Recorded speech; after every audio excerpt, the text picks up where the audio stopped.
একটা জুতা ছিল, আরেকটা ছিল না।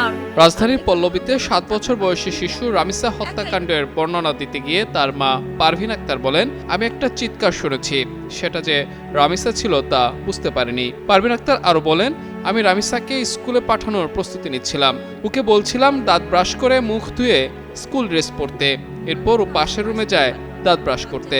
আমি রামিসাকে দাঁত স্কুলে পাঠাবো, দাঁত ব্রাশ করতে বলছি, মুখ দিয়ে স্কুলের ড্রেস পরো।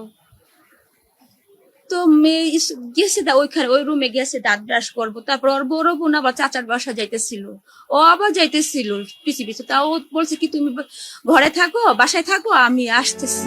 বৃহস্পতিবার যমুনা টেলিভিশনকে এসব কথা বলছিলেন পারভিন আক্তার। তিনি জানান, রামিসার বড় বোন তার চাচার বাসায় যাচ্ছিল, রামিসাও তার পেছনে যেতে চাইলে বড় বোন তাকে বাসায় থাকতে বলে।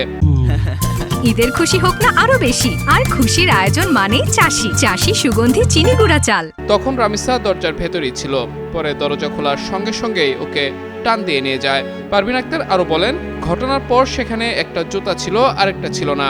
এরপর দেখি ওর বড় বোন চাচার বাসা থেকে একাই আসছে।